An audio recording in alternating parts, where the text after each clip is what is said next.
नोंगौ थांनाय बावैसो जितु आसामनि गिबि मन्त्रि डक्टर हेमन्त बिश्व शर्माया जि बिटिसिनि जि बिसायख'थि बेखौ सेप्तेम्बर दानाव खुंजागोन होननाय लोगो लोगो दिनैनि सानाव जि राजखान्थियारि हान्जाफोर बियो दिनै थाद'आलाबानो जि हान्जायाव गोदानै सोद्रोमा थिसननाय आरो गावनि दोलोनि जि सोद्रोमाफोर बे सोद्रोमाफोरखौ दिनैनि सानाव जि गोख्रोंथि खालामनाय बे हाबाफारिया बेयाव सोलिगासिनो दङ। नैबे समाव दं आङो उदालगुरि सहरनि नैबे बिखायाव आरो बेयाव दिनै जितु मोनसे जयनिं हाबाफारि जि बिजेपि राजखान्थि हान्जानि जि हान्जायाव गोदानै सोद्रोमा थिसननाय हाबाफारिया बेयाव जानो थांगासिनो दङ। दान्दिसेनि उनावनो जितु बेयाव जों नुनो मोनदों लोब लोब जितु बिजेपि राजखान्थियारि हान्जाखौ मोजां मोनगासिनो रायजो राजाफ्राबो दिनैनि सानाव बेयाव बाहागो लाफैदों। बे समाव आङो थोंजोङै मिथिनो नाजानाय जितु नैबे हाबाफारिखौ दैदेननाय जितु सासे गोख्रों समाज सिबियारि मेनन मुसाहारि बिथाङा आंजों लोगोसे दङ।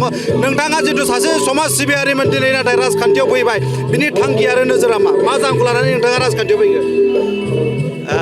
दिनै आङो राजखान्थि हान्जायाव फैनायनि खारनानो जाबाय बे उदालगुरि ओनसोलाव राजखान्थि दोलोआव थानानै माबाफोर जौगानाय खामानि मावनो हागोन नामा आरो जिहेतु बेयाव जौगानाय खामानि बिराद मावनो गोनां दं बेफोरखौ नायनानै सानोब्ला जों राजखान्थि दोलोनिफ्राय थानानैसो मावनो हागोन। जिहेतु आं सामाजिक खामानियाव थानानै आं मावदोंब्लाबो फिसा फिसा खामानि मावनो हादों खिन्थु गिदिर गिदिर समस्या गिदिर गिदिर जिखिनि खैफोद आफोदफोर दं बेफोरखौ आं सुफुंनो हायाखै। बेखौ नुनानै आरो जोंनि बे ओनसोलाव बहुद लाइमोन फरायनायफोर दं सेंग्रा सिख्लाफोर दं बिथांमोना दिनै साख्रि बाख्रि बेखार जानानै दङ बेफोरखौबो मोनाखै आरो जौगानायनि खामानिबो जि जादों आरो जाबावनांगौ बेफोर खामानिखौ मावनो हायाखै।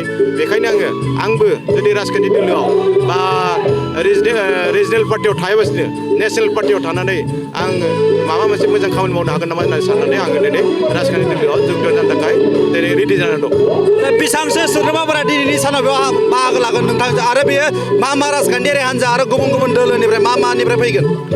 दिनै आंजों लोगोसे 7,000 मानसिया 7,000 सुबुङा दिनै आंजों लोगोसे जों बिजेपिआव जयनिं जानो थांगासिनो दं। बेयाव गुबुन गुबुन दोलोनिफ्राय आंखौ हेफाजाब होनो फैदों जेरै बेयाव बिपिएफनिफ्राय फैदों बेयाव कंग्रेसनिफ्राय फैदों आरो बेयाव दिनै जिएसपिनिफ्राय फैदों आरो बिदिनो बहुद माने रिटायार्ड पार्सनफोर आरो जोंनि एक्स स्टुडेन्ट अर्गानाइजेसननि लिडारफोर बिथांमोना आंखौ दिनै सापर्ट होनो थाखाय लैहोर लैहोर ओंखारबोनायनि थाखाय आं बिथांमोनखौ आंनि गोसो गोरबोनिफ्राय आं बिथांमोनखौ साबायखर बावदों।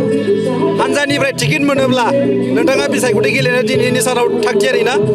जुदि हान्जाया जुदि आंखौ दायित्व होयोबा टिकेट होयोब्ला आं नै फैबाय थानाय जोंनि जे इलेक्सन बेखौ गेलेनो थाखाय आं रेडि जानानै दं।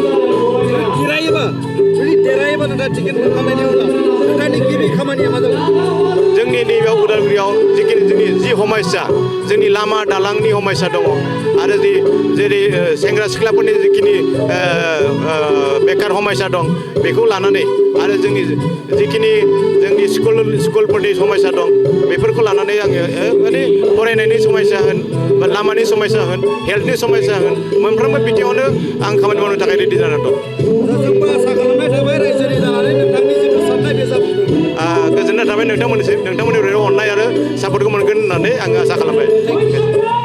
नोंगौ बिथाङानो जाहैबाय गागि समाज सिबियारिनि बे उदालगुरि ओनसोल नाङै मिथिजानाय बयजोंबो मिथिजानाय समाज सिबियारि मेनन मुसाहारि आरो दिनैनि सानाव मेनन मुसाहारिया जितु 5,000निफ्राय लानानै 6,000नि गोबां सोद्रोमाफोरखौ लानानै दान्दिसे उनावनो जितु बिजेपि राजखान्थियारि हान्जा बे राजखान्थियारि हान्जायाव बिथाङा जयनिं जानो थांगासिनो दङ आरो बिथाङा मोनसे बाथ्रा बुंबावदों जितु नैबे जितु भैरबकुन्द बियाबनिफ्राय जुदि बिथाङा बिसायख'थि गेलेनो थाखाय जुदि हान्जाजों जुदि सायख'जायोब्ला बिथाङा दिनैनि सानाव थियारि जादों होननानै बिथाङा जोंनि सिगाङाव बुंदों। जोंबो हास्थायदों बे समाव रायजोनि जानानै बिथांनि जितु थांखि आरो नोजोर आरो जितु बिथांनि जितु हास्थायनाय बे हास्थायनायफोरा मोनसे आबुं महर मोनगोन होननानै नैबे समाव आङो उदालगुरिनिफ्राय